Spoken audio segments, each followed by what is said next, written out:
Hello everyone, and welcome to today's session. On behalf of everyone at RevIO, I'd like to thank you for joining us today. Before we begin the presentation, I'd like to go over a few housekeeping items. First, audio will automatically come in through your computer speakers. However, if you're having trouble using your speakers or unhappy with the quality of the sound, you can call in using your phone. Second, a recorded version of this webinar will be emailed to you for on-demand access within 2 weeks. And lastly, the presentation deck and a few other handouts are available for download in the control panel.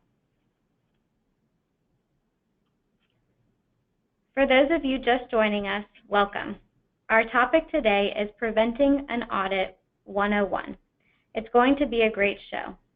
Without further ado, I'd like to introduce today's speaker, Jonathan Marashlian with the Compliance Group. Jonathan counsels clients engaged in the communications, voice over IP, SIP, cloud communications, IoT, and broadband industries on virtually all aspects of federal and state communications, law, tax, and regulation. Now I'll turn it over to Jonathan. Thanks, Olivia. Good afternoon, everybody, and good morning to everybody joining us on the West Coast. As Olivia just mentioned, my name is Jonathan Marashlian. I'm the managing partner of Marashlian and Donahue, the Com Law Group. I'm also the founder and CEO of the Compliance Group, which is our law firm's affiliated regulatory, corporate, tax, consulting, and compliance services firm. I'm very pleased to have this opportunity to talk to you about tax and regulatory compliance issues and sharing with everybody our firm's recommendations on how you can optimize your company's compliance. Now, let me first confess that the title of today's webinar is a little bit of a misnomer. Preventing an audit isn't really possible, since about 99.9% of the time an audit is completely random. Unless, of course, your company's raising all sorts of red flags, in which case the randomness goes away. But for the most part, audits are a fact of life for any business, and the situation's really challenging for companies that are operating in the cloud communications industry, where audits become more common because service providers can and often do transact business across state lines in many different states, localities all across the country. Since audits are mostly random, even the most conscientious and meticulous business really can't guarantee that its high degree of care will result in audit avoidance. But what you can do is be prepared, and being prepared to make sure that you minimize the impact of an audit, to minimize the burden on your internal resources, and ultimately to minimize the potential economic harm an audit might cause or impose upon your business. So instead of thinking about avoiding an audit, I want everybody to think today's webinar as an audit survival guide, where I'm going to be sharing our firm's recommended best practices, 10-step process, practices that your company can implement now to ensure that when an audit notice does arrive in the mail, you won't freak out. Instead, you'll be ready, and you'll be able to defend your tax and fee billing, collection, and remittance practices, and you'll go into the audit with a significant leg up on the auditor. That's the goal. I want everybody to walk away from today's webinar knowing that an investment of as little as $5,000 to no more than $10,000 today will position your company to save tens, even hundreds of thousands of dollars and untold man-hours when the inevitable audit notice arrives in the mail. So let's start things off by talking about the compliance challenge that confronts multi-jurisdictional telecom and VoIP service providers. And Olivia, I don't have control of the slide deck, so if you wanted to just forward to the next slide. Great, thank you. So despite all the talk about deregulation, the telecom industry remains one of the most heavily regulated and taxed industry segments in the U.S. Even President Donald Trump is powerless to minimize the compliance burden, since the federal government only has control over what the FCC does. When it comes to tax compliance, the FCC is the least of your worries, since telecom services, including voice over IP, is taxed and subject to 911 fees in every state in the union and thousands of localities in between.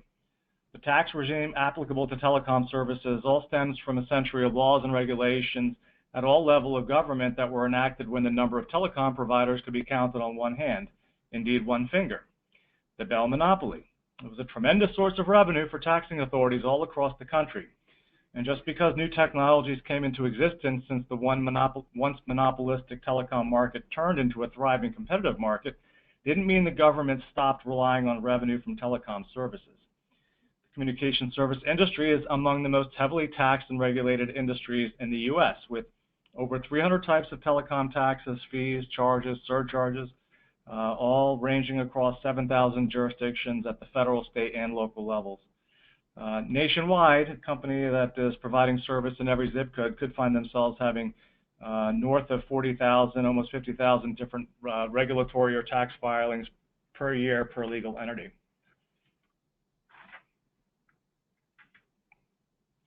And due to the breadth and complexity of the compliance challenge, many communication service providers often use tax calculation services and sophisticated billing systems to help them determine the appropriate taxes and fees. Then they outsource the return prep, filing, and tax fee remittance to compliance professionals. But don't be fooled, because tax and fee compliance is anything but automatic. There's no one-size-fits-all approach, and no software technology is perfect. But as you'll learn through this webinar, there are several steps you can take to ensure that your company is getting the most out of your software by investing in experienced tax professionals who can help you structure your operations, your accounting practices, your marketing billing practices, and doing it all with an eye towards getting the best, most accurate results from your billing and tax software platforms. So let me back up one to, there it is, that's the our perspective. So our perspective on what's needed to be audit prepared and nearly bulletproof going into an audit or an investigation is based on many years of our firm representing clients in state and local tax audits all across the country. It's drawn from our experience defending clients in over 24 USAC contributor audits in the past 5 years, and it's been confirmed based on our experience defending clients against SEC enforcement actions for more than a decade. Our perspective is that in order to be ready to defend your tax and regulatory fee billing, collection, remittance practices, you must start from the beginning, from the ground up. And almost universally, it begins with selecting your billing platform and its associated tax calculation software. Why is this so important? Because of the multi-jurisdictional issues I just explained in the prior slide. The breadth and diversity of taxes and fees at the federal, state, and local levels makes it nearly impossible to effectively manage compliance without using the best-of-breed software and best-of-breed content. But it's more than just picking the right software solution. It really does take more. You have to get the most out of your investment in software, because if you don't, you're going to end up with the garbage in, garbage out dilemma. A proper integration of your company's products and services into Rev.io and your chosen tax calculation engine, whether it's SureTax or Avalara, this can be a complex and time-consuming process because of all the factors, variables, the risk assessments, judgment calls, and I'll get into some of those in the presentation. All of these things come into play when making your decisions on how to tax and assess fees. On this slide, I'm not going to get into all of the micro print, but I've summarized some of these issues. So after the event, if you want to download the presentation and read them in more detail, please feel free to do so. So again, most of these we're going to get into in just a moment. And if you could forward it to the next slide. There we go. In our presentation today, I'm going to demonstrate how working with a professional services team and following our best practices approach to your company is going to be able to not just survive an audit, but make the entire process a little less painful and less draining on your resources. And I really want to be clear, these are best practices that you can implement not only as a new entrant, but even if you've been in the market for a while, because it's never too late to correct bad habits. This slide lays out some of the bad outcomes that happen to companies that fail to follow a best practices approach when implementing and managing their billing system and tax engine. Assess too much or the wrong taxes and fees, and you're going to end up finding your company exposed to customer liability. You're also going to be non-competitive in terms of your market position. because the bottom line price of your service is going to be more than your competitors if you're not using best practices to minimize your tax and fee obligations. So if you neglect to assess too many taxes, or you do the incorrect taxes and fees, now you're going to find yourself exposed to out-of-pocket liability to fed, state, local governments. And if you go ahead and ignore the collateral impacts on existing operations, you're going to threaten to expose your legacy business to multi-jurisdictional sales and even income taxes. So again, it's very important to go through a best practices approach. So here they are, 10 best practices. You can also call them steps in a process. Again, whether it's multi-step, sequential, or picking the ones out of these that you really need to do based on where you see the need. This lists what we're going to be going through in the next several slides.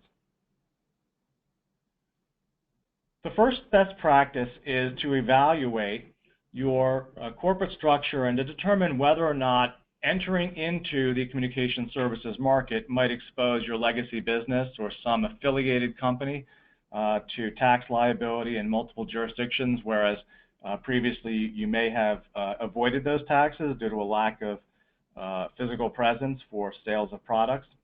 What happens nowadays is that the low entry barriers for companies that entering into the telecom business, while very inviting, can lead a lot of companies down a very dangerous path.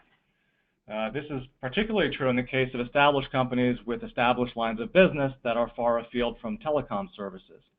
One of the most common examples I run into in my practice is a PBX or telephone system vendor that decides to start selling cloud communications, SIP trunks, and the like. Some of these companies are channel partners or VARs or VARs of the big telcos, equipment manufacturers, or other systems integrators. What they all have in common is that they've been in the equipment side of the telecom industry. But due to customer demand, market pressures, they're venturing into the telecom services side.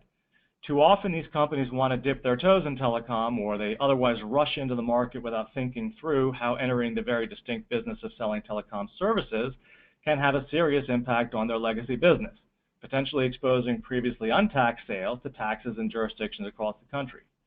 A good example of this is the company that sells handsets out of Texas but ships all of its products to out-of-state customers via common carriers. Doesn't have any other contacts with any other states. Well, if that same company starts to sell telephony services to customers in California, New York, Illinois, that company is creating Nexus where it previously didn't exist. Now, due to poor corporate and tax planning, a company that had avoided taxes and income tax exposure in all states but its home state of Texas could find itself exposed to multi-state taxation due to the Nexus for one, Nexus for all legal precept. Now, there are solutions and there are ways to mitigate against exposing a legacy business to unexpected consequences, but these mitigation efforts can't be implemented after the fact. These are the things that have to be put in place before entering the market, and avoiding creating that unintended nexus.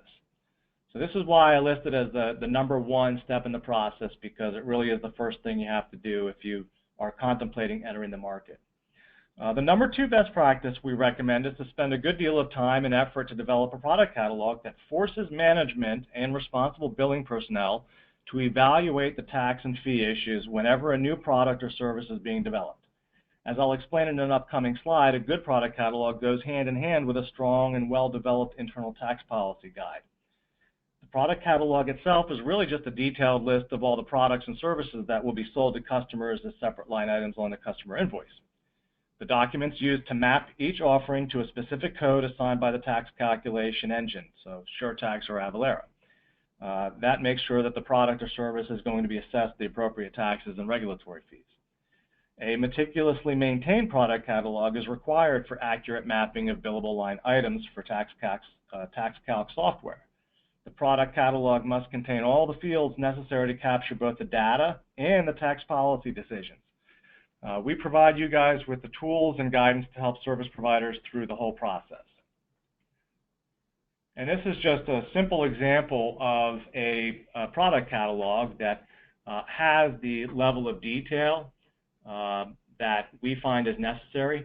And I really want to draw your attention to the final column. That's your internal tax policy notes. This is where you can reflect from your tax policy any of the unique decisions that were made when you ended up choosing the mapping code, and also identifying any overrides or allocations that were plugged into SureTax or Avalara to ensure that the output is going to match your expectation. So moving on to our third best practice, it's educate yourself. This might sound like common sense, but you'd be surprised how many businesses are entering into the telecommunications marketplace that know next to nothing about the regulatory and tax environment, which is crazy when you consider that telecom is among the top 4 most heavily taxed and regulated industries in the U.S. It's right up there with some of the sin taxes, alcohol, gasoline, and tobacco. It's really important to educate yourself before you enter the market. Why? Because not knowing what you're selling and how what you're selling is treated for regulatory purposes can really cost you a lot of money and pain down the road. I'll use one very common example just to highlight the importance of educating yourself about the different consequences that can arise depending on what you sell and how you sell it. The contrasts between being designated as a CLEC or a competitive local exchange carrier as opposed to being qualified and having the classification of an interconnected voice over IP provider are pretty significant. So if you're selling services that are considered to be CLEC services, your company is going to need to obtain full-blown licenses, CPCNs, from almost all 50 state utility commissions. That process alone of obtaining CLEC licensing can cost anywhere from $100,000 to $250,000 in fees, expenses, and it can take up to a year before certain states grant the licenses to operate. Now, you contrast this with being an interconnected VoIP provider, where only 22 states have asserted any regulatory authority over such services, and at this moment, solely for the purposes of getting contributions paid to certain support programs like state USF funds. Because federal preemption preempts states from regulating market entry and rates of VoIP providers, there are no licensing requirements, only registrations which can be procured in a matter of days or weeks at most. Another area where doing some self-education is critical is the growing area often referred to as the Internet of Things, or IoT.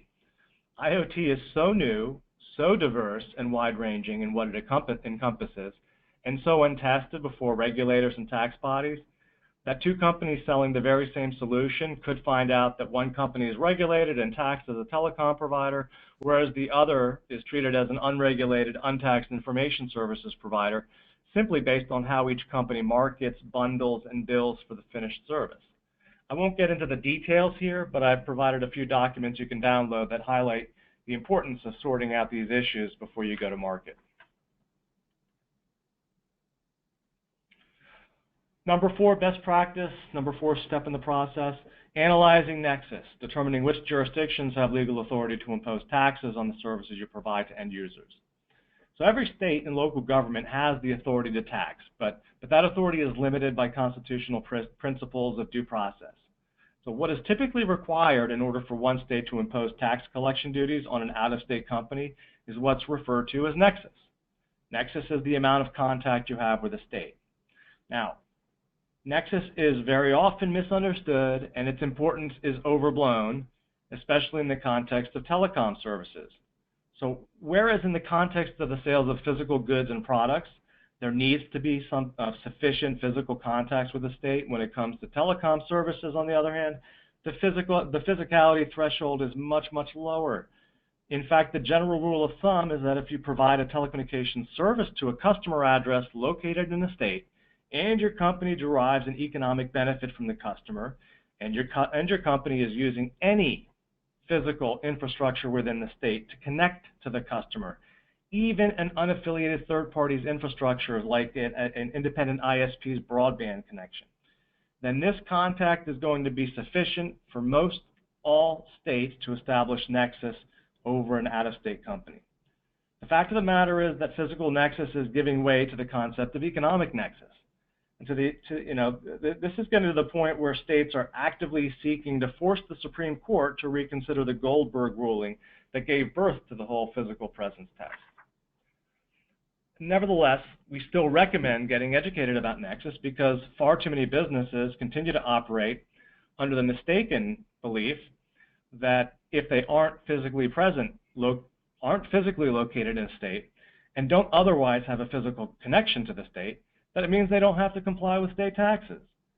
So to learn the basics on Nexus and document management's decisions on whether your company is going to be conservative or take an aggressive and in our opinion, a risky position that relies on the crumbling Goldberg physical presence test, you really need to do that.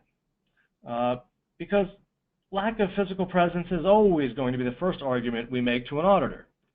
But in our experience over the last 5 years in state and local jurisdictions from coast to coast, tells us that it's a loser. It's a bad argument. Almost universally, that argument has lost. So unless you have the resources, the time, money to take a Department of Revenue, to take a state taxing authority all the way to the Supreme Court, and presuming the Supreme Court wants to hear your case, be my guest and take a more aggressive position on physical presence. But it would be our recommendation that you do what the industry norm is these days, which is assume Nexus exists. Now here's another very important area that is often overlooked. Tax citing, also referred to as revenue sourcing. The fifth best practice is really more than a best practice. It's a required step that must be taken to ensure that your company is imposing the correct state's taxes on your customers based on the unique revenue sourcing rules of the impacted jurisdictions. Your customer service address, billing address, place of use can be treated as the tax situs.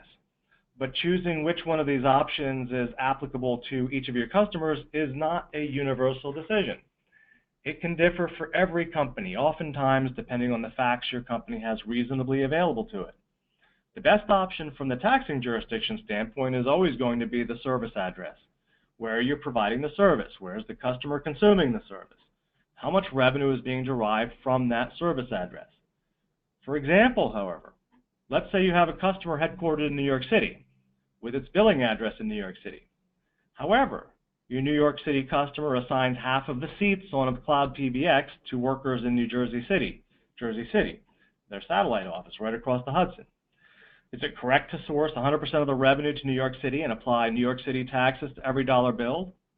Well, if you know or reasonably should know that your customer is using 50% of the seats in New Jersey, then the answer is no. New Jersey will have the right to seek taxes on 50% of the revenue.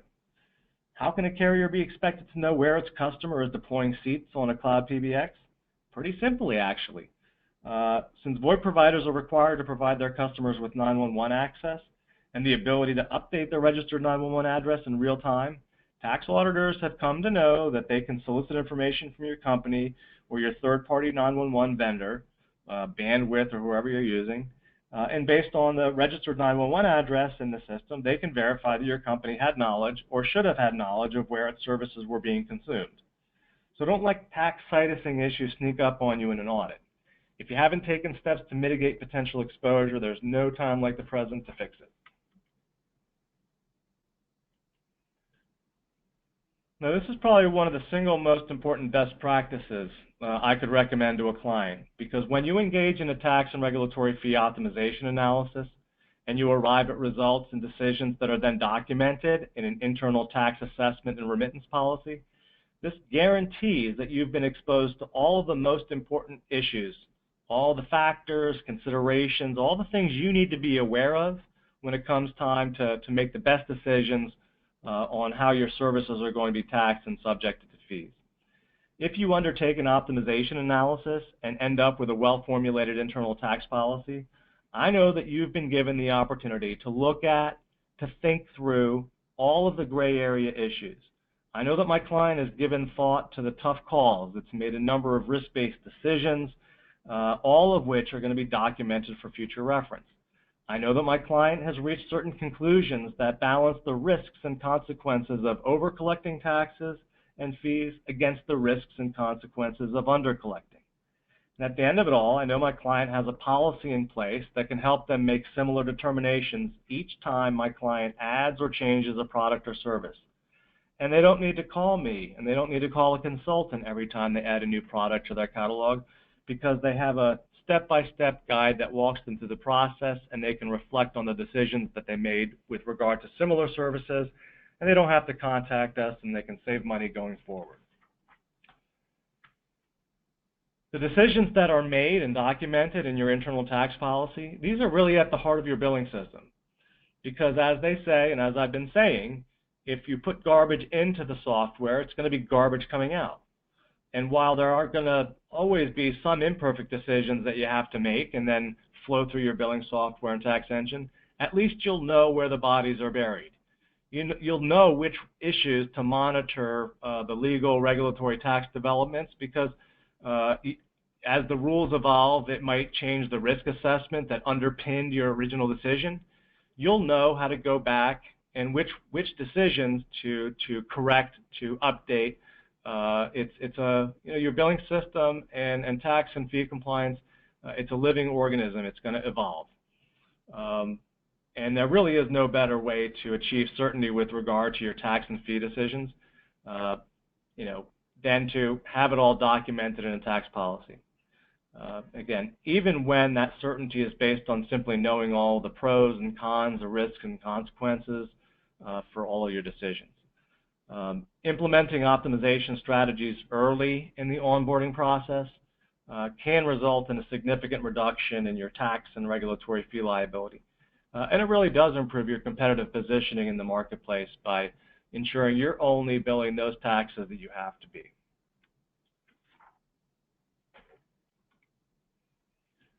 All right, so we're at the best practice number 7. This is actually more of a step number 7 in the orderly process that I'm recommending. Tax mapping. Some of you, I'm sure, are already well aware of tax mapping. It's probably the one issue when it comes to tax compliance that you are aware of. Some of you may have skipped straight to doing the tax mapping. And maybe some of you are thinking of skipping straight to tax mapping. I don't recommend doing so. Why? Well, if you don't really know what you're selling and you don't know what gray area issues you have to make decisions on, you don't know how it might impact an affiliate, you don't know how to citus revenue from what you're selling, you haven't optimized your services, and yet you dive right into mapping, it's just a recipe for disaster. Trust me. So you're going to have some problems lurking right beneath the surface if you dive right into tax mapping and don't pay attention to some of the precursor issues. So sometimes companies are in a rush to get to the market. You actually do things that only become apparent years into the future. And by the time the warts are revealed in an audit or an enforcement action, it's probably too late. You've either over-collected or under-collected for months, possibly years. So you've got accumulated over-collections or accumulated under-collections. You're either going to be paying out of pocket or you're going to owe refunds to your customers. So it really does pay to take a methodical approach, the one that we've been discussing in this 10-step process. I don't think it's really necessary to get into the nitty-gritty details of the tax mapping process. The key point that I wanted to make is that tax mapping is where the rubber hits the road. It's where all the tough judgment calls on the gray area issues have to be implemented into the tax calculation software. You have to sometimes manipulate the software to get the best results. Overrides, testing different allocations, unbundling the bundles.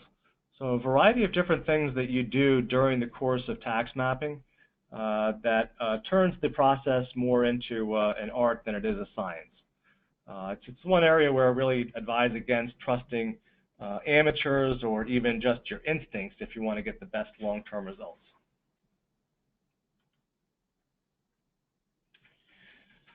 So step 8, best practice 8, technical integration. I'm not going to spend really any time at all on this slide, and the reason why is because if you're using Rev.io, this isn't a step in the process that you have to worry about. The reason for that is Rev.io and the 2 tax calculation vendors it works with, I think SureTax and Avalara, they've already worked tirelessly to iron out all of the kinks and the APIs, and so right now their software platforms talk very, very nicely to one another. They play well together.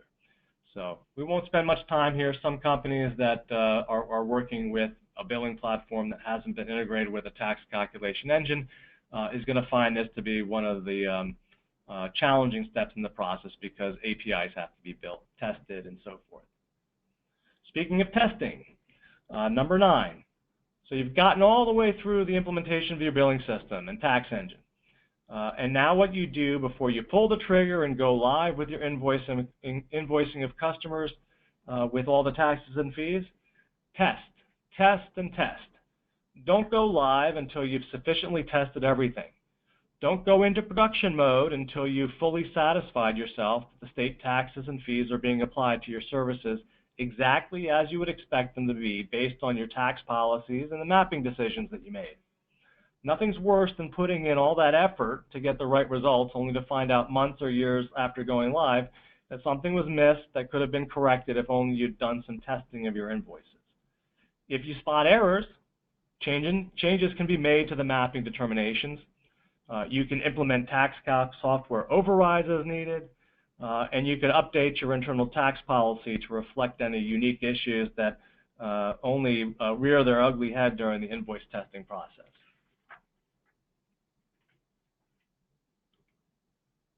Now, last but not least, number 10, trust the right folks to help you manage your company's compliance with FCC, state and local tax, 911, regulatory compliance at the utility commissions. What's compliance reporting? Well, once you bill and collect taxes and regulatory fees, that money isn't yours to keep. In fact, if you keep it, you could go to jail for tax fraud. Rather, your company is the tax collector on behalf of governmental agencies all across the U.S., and each one of those thousands of jurisdictions that impose taxes and fees, fee collection duties on you, will require you to get that money into their pockets, oftentimes through a wide diversity of methods. There's no single place you can pay all the taxes and fees. Every single jurisdiction must be paid directly. And this can create an incredible administrative burden. So trust folks like the compliance group to take care of these burdens for you. And try doing it yourself, and you'll quickly learn what it's like to drown under a pile of paperwork.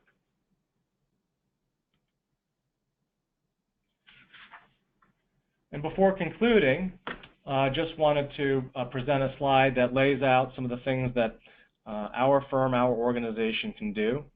Now that you've seen how you can go through a very thoughtful, meticulous, and well-organized tax implementation process, you can proceed, and you've seen all the areas we recommend covering. Now you have to ask yourself the question, why haven't we done this already?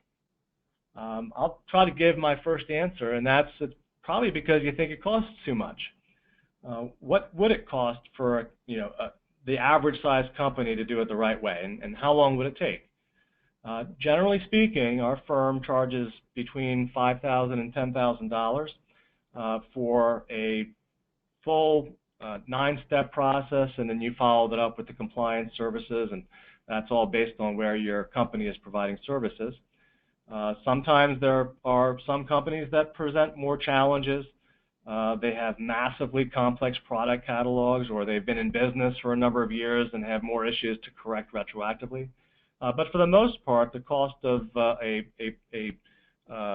compliance implementation project isn't out of reach. And really, the cost savings that your company can achieve over the long term really make the cost of doing it right the first time pale in comparison. And as I mentioned previously, one of the greatest things that you can get at the end of one of these projects is the do-it-yourself information. You're going to be armed not only with the education, but with the documentation and a pathway to make sure you can do this internally, that you can train internal staff to help do this in the future. So with that, I know we're a little bit early here, but I'm going to conclude the presentation portion of the webinar, and really does leave us a lot of time to open the floor to questions from our audience. So Olivia, I'm going to turn it back over to you. Great. And see if we've got any questions. Thank you, Jonathan. That was very informative. I'd like to take a few minutes and answer a few questions from the audience. The first question is, how much does it cost to develop an internal tax policy? Well, I think as I just mentioned, The cost varies depending on the complexity that we're confronted with. But for the most part, if you're talking about a brand new company entering the market, it's going to be $5,000 or below. If you're talking about a company that has a modest sized product catalog, and by that we're talking about 25 to 50, maybe up to 100 distinct products that can be put on a customer invoice, and they all fall within sort of defined ranges of services like voice over IP, internet access, software as a service, things of that nature. We're not talking about any more than $10,000. And our firm does offer a whole bunch of different fixed fee options with structured payment options. So again, the cost burden up front shouldn't be a barrier to doing this and doing it the right way.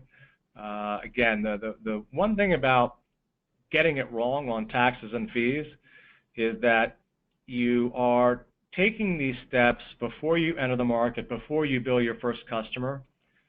They're going to be in place for the next day, the next week, the next month, the next year, 5 years, 10 years. And you don't know when you're going to get that audit notice. You don't know when a state or the FCC USAC is going to force you to take a close look at your tax policies and the decisions that you made with respect to different products and services. And when you talk about the compounding effect of doing it wrong for years, and again, the inability to collect taxes after the fact from your customers, there's a significant material exposure that companies have years into the future. So that's why doing an investment up front, or even if you've been in business but you want to stop the bleeding, so to speak, we highly recommend going through one of these well thought out processes so that you can get everything documented, you can lift up the hood and see what's wrong with the engine, make the tweaks that are necessary, and get it working well. Excellent. That was a great question. The next one from the audience is, I understand that USAC has been very active with USF contributor audits throughout the Obama administration. Do you have any reason to believe USAC will be more or less active under the Trump administration? Well, that's a good question. Yeah, well, first I'll confirm that the past 8 years, in fact, it goes back even further than that, probably the last 4 years of